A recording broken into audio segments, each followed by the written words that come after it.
What's up guys, Flo here. Today we're going to be making the complete guide to Fade. Ever since Fade was introduced into the game, she's quickly become a very meta pick and almost one of the must-knows in terms of initiators. So if you're trying to get good at the game, knowing Fade will help you a ton. In the case this is your first time watching me, hi, my name is Flo. I make educational Valorant videos that go over how to just generally improve, with anything from in-depth guides to tips and tricks. Make sure you subscribe to see more. But I won't hold you for too long. Let's get into the video. Alright, let's start with Fade's abilities. We're gonna go down the line, starting from a Prowler, moving all the way to her ultimate. So for a Prowler, think of it kind of like Raze's Roomba if you had the ability to control it. Similar to Jet Smoke, by holding the left mouse button, you can control it, turning left and right. And when it gains line of sight on someone that is close enough, it will attach to them and then rush toward them. If they get bit, they are deafened. And if they get bit, they're gonna be nearsighted. On top of that, we have the C's.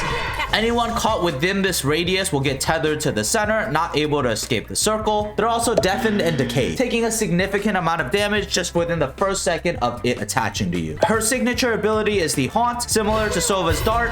If you're within line of sight of this and you can see it, it will see you and reveal your position through walls, through smokes, similar to Dart. You can break the Haunt before it pops and pings you, but it does require careful timing because before it lands, it's unshootable and you have to wait for the specific second where it actually phases into a material form where you can break it any later and you might actually miss the timing and you get pinged. The last thing about the Haunt is the trails that it leads. If it connects to you, it will draw a trail straight up to you that will be able to combo with other things. More on that later. Lastly, we have Nightfall, which is Fade's ultimate ability. If you look at the minimap, it's a quite big AoE. Basically, anyone within the range of this AoE gets hit with a series of debuffs. So the debuffs are you're deafened, you're decayed, similar to C's where your HP is significantly lower the moment it hits you and slowly starts recharging, as well as it sets trails toward every player that it hits. It warns you how many players were hit, so it's a super strong tool there. Now, let's talk about what the trails can do. Not only can you actually actively see where they're going, so you have a general idea of where the enemy is. If you attach a Prowler onto it, it will latch on and chase the enemy to the exact position where they are. With the general basics of the abilities being explained, let's move on to how to play them. Let's start with the spicy one. Why should you be playing Fade? There's Sova and there's Fade. Both of them have similar abilities, but what's the reason you should be playing Fade? Fade's Haunt compared to Sova's Dart is much easier to break and doesn't have that range. Where Fade excels in is the close range. Around close corners where you use your Prowler to clear areas to find out where things are. While Sova does have a drone, he only has one of them and they're much more expensive, meaning that he can only use it once to clear an area. Unlike Fade, who can push along with her Prowler to be hyper aggressive, Sova doesn't really have that ability. Fade excels at clearing close areas because once the Prowler attaches to the enemy, you have instant indication that someone is there. They're forced to need to break the Prowler, and if you just swing off it with a teammate or even alone, you have a high chance of just getting the kill. If you're looking for combo utility as well, that's when you would also want to pick Fade because of her Seize ability. Keeping enemies trapped to a certain radius is really great for some AoE abilities like Brim Ult or Raze Nade, especially off of hyper contested locations like the Ult Orbs. Now, maps that in general Fade don't work as well on are very large maps, which is why on specifically Breeze, you might see that Fade is just not played that often. And that's because the Haunt doesn't reach very far. The Prowlers can't get far enough to clear deep enough of sight. So therefore, a lot of the utility just isn't good enough. While Sova Dart can reach the farthest lengths of the map, Fade can't really do that. And Drone can see physically through the player's eye where enemies are, being able to relay to that team, unlike Prowlers, which are just kind of AI generated and you have to let it attach to someone to get the information. All right, now that you know why you should be playing Fade, let's talk about how to play her on the defending side. Your abilities are all suited to gaining information. While yes, some have some aggro potential, I want you to use your abilities to help your team to make the best decision. A lot of the time, attackers are just setting up outside one of the sites. Using your Prowler mid-round to gain information when you're not sure if you should really be staying here. For example, as an A-side anchor, if no noise has been made here for a while, I'm going to use a Prowler to gain the information that I need. And if it doesn't attach to anyone, I know it's likely not going to be a A-side hit. The later in the round, the more important this becomes because the later in the round, the more forced the attackers are to choose a site to hit. If you do this at the perfect timing, you can easily recognize it's no longer going to be an A hit, shift all your teammates' rotations toward B, and it will be an easy site hold. On top of that, you're going to want to use your abilities to gain better ground. Pretty much every single one of your abilities tells you if someone is there. Your Seize, if you see it tethered to somebody,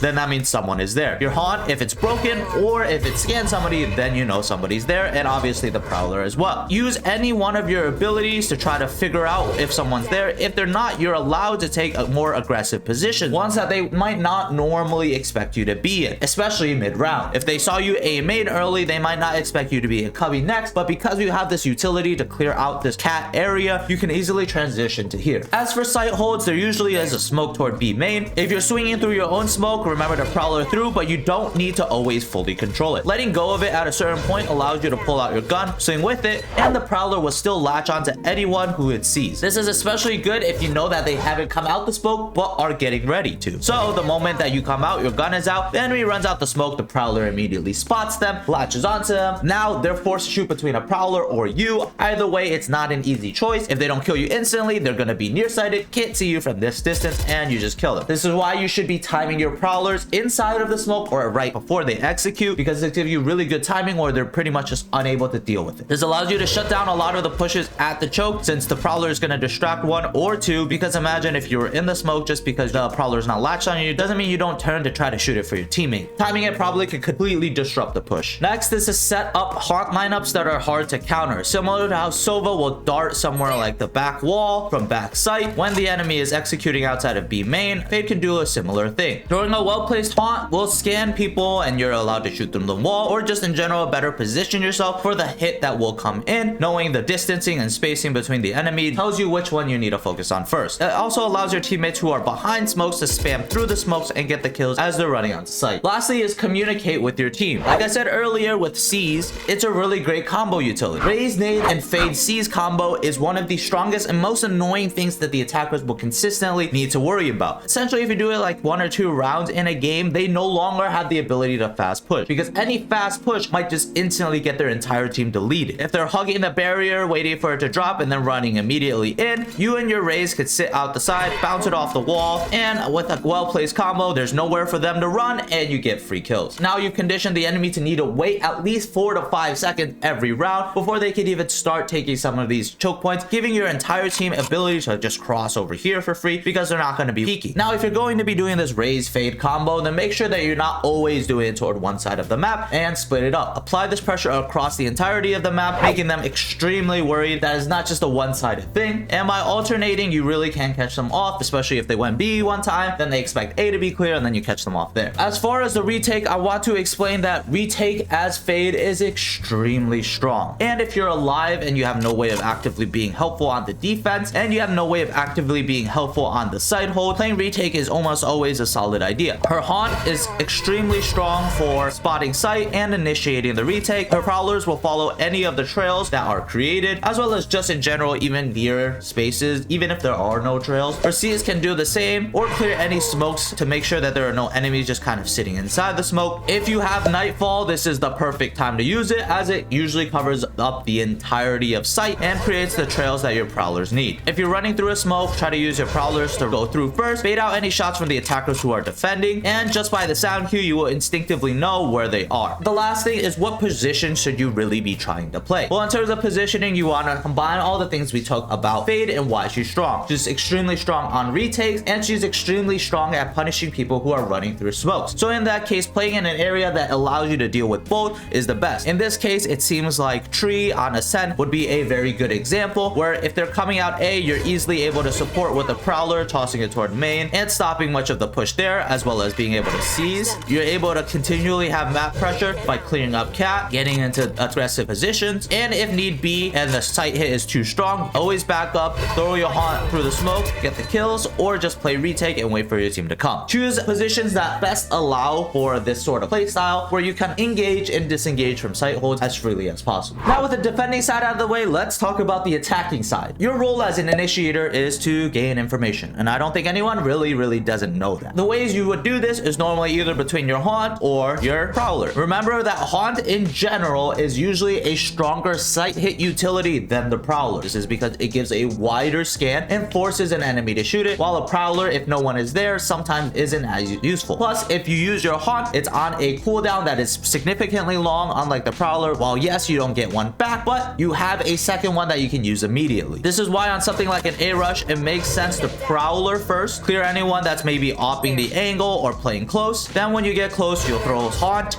and then you'll prowler out. If you threw your haunt for the first point, then you're not gonna find enough utility that will clear the deeper parts of A site site, and it will be a little bit harder on the attack. If you're seeing this, then you've reached the secret halfway point of the video. Welcome to the secret society where only cool people live. Thank you so much for getting this far into the video. It really shows that you're determined and motivated, and if you want to call out, then comment down below telling me that you reached here. I'd really love to thank you. But without getting too sidetracked, let's get back to it. Every map has certain locations that really favor fade, and it's usually these aggressive angles that you really want to be worried about. So for ascent, it would be A main, cap pushes, or B main pushes, and sometimes bottom mid as well. Use your prowlers to gain space there without needing to risk your life. Doing this establishes a lot of pressure because now defenders know that that area is clear, that because you prowlered through, there's a likely chance you're going to be there, and they're forced to stay there for you even if you decide to leave. Chaining your prowlers also allows you to take space very fast with your team. For example, if cat's already smoked and you're trying to go to a mid to B, you use the first prowler to clear close mid, and you go run up and you try to clear market. Your team is following up in front of you but behind the prowler, and they instantly are in market without needing to worry about anything. This is essentially what you really want to be doing if you're trying to get for a very fast hit, punishing any players who are close so your teammates can get as much space as possible with the least amount of worry. Next is we want to think about what happens on the defense and what agents you might need to deal with. Cypher is extremely common right now, especially with Chamber getting nerfed, and that's why using a prowler early at every one of the chokes, even if you're not planning on going there, sometimes it's just worth it, especially if the Cypher is just sitting back on his cam and not really defending his trips. Throwing a prowler just kind of clearing all the trips will make him significantly more worried because now he has no stopping power to the site. Earlier we said that using prowlers to clear all these close angles is a really great way at not getting picked, but there are times when you can decide not to do that. Essentially, when you've conditioned the enemy team to always think of where the prowlers are as where you are taking space, if in the beginning you decide not to prowler and just decide to walk up, you can actually catch some people off guard as they don't believe that you're there or you would have already prowler. By doing this, they might not expect you to be pushing up, or they just might think it's not the other side. Selling it with some sort of other utility or players playing toward the B site, a lurk or something like that, can make it very effective, since they're just gonna assume I don't hear anything A, they didn't prowler here, but they are making a lot of noise B, maybe I'll just rotate. This kind of plays with the mentality of the defenders, as they're usually going to be expecting a similar playstyle every single round, when in reality you really don't have to do that. If you learn some solid lineups with Fade Haunt, then immediately think to combo with Prowler because it makes your aggressions just so much better. Remember that on every defense there's generally only around 2 players on every site, so if your Prowler is going to isolate one of them and tell you where that person is, then you don't really even need to focus on that person. As long as you're not within line of sight of this person swinging, you can focus on the other player. With proper smokes, you might even be able to just beeline it for the one player the Prowler is chasing and get that kill. Whenever you get a Haunt off, try to combo it, and if you can, try to save one Prowler for the site hits. That way, in the case you do ping someone with a Haunt, you are able to use your Prowler to chase them. If you're low on utility, you can use your C's as an information weapon. Like I said earlier, where the tether will show you if someone is there, you can do it toward corners that you don't really want to commit your Prowler to. For example, if you only had one Prowler and you really wanted a clear door, then instead of doing it to kind of halfway clear in between, since it wouldn't spot deep enough in the door to chase them, you can just toss your C's, or you can toss your C's for back wide, a similar example where you wouldn't want to really deal with it, and if it tethers onto someone, then you know someone's there. Tips for her ultimate is please save at least one Prowler for the ultimate. Similar to Haunt, but with the ultimate it's almost even more important. While you can just use it for the ulting factor and the fact that it deafens and decays, you really want to gain the most of its abilities.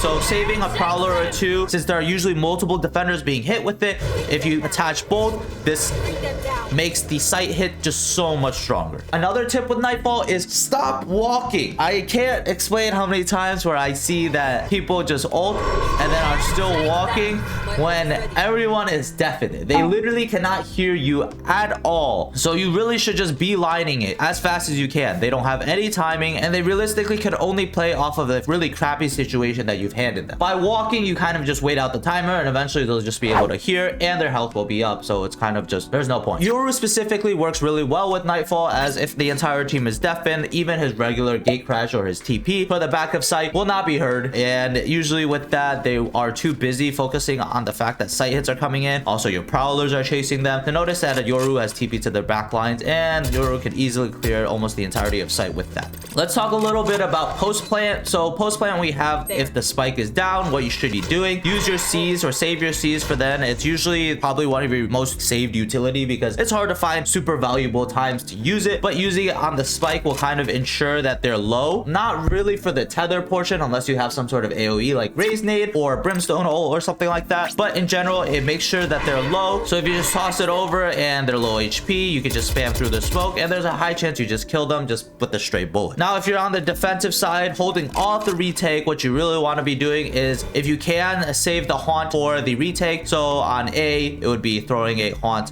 over the wall, see if you can spot someone on the other side spamming through, or saving your prowlers so that when the retake comes through, you want to stop and stall them for as long as possible. Make it as awkward. If you can find an awkward timing where they're pushing and not expecting the prowler to be there, then try to do that, but otherwise you're going to just try to stall as much as possible, and you're just going to need it to essentially win your gunfights depending on the map. So on Ascent, you'll notice that the prowlers don't really work well on Heaven because you can't go up the stairs, but you can fight for Tree a little bit better by throwing the prowler through Tree if they're trying to come out through there. And if you just keep chaining them up, the defenders will find it really annoying to clear it, and combo with C's, you'll realize that there is actually just so much stall that they have to deal with. On the site hits, use the C's for really common defensive positions that are really annoying to deal with. So almost every site on every map has one box where defenders love jiggling around because it gives them a lot of like flexibility in how they want to play, like default box or generator. So saving your C's for that will be really good, as they can't really peek. One, they're low. Two, they're tethered. Yes, they could technically peek out kind of wide, but with them being deafened as well as low HP from the decay, they're not going to want to peek. Now let's give some quick tips and tricks on the agents that you can use to win maybe more gunfights or just in general improve your gameplay. When you're in a 1v1 situation, or you're like running through a smoke where you have a high point of vulnerability and you have your haunt off cooldown, a lot of the times it's worth it, if you know the general direction that they're in, to throw your haunt in a way that makes it really annoying for them to need to deal with. So for example, if they're sticking the spike and you're in the smoke, you know that they're on the smoke, throwing your haunt toward a direction that they're not going to want to look toward is the key to winning this one-on-one. Throwing it here,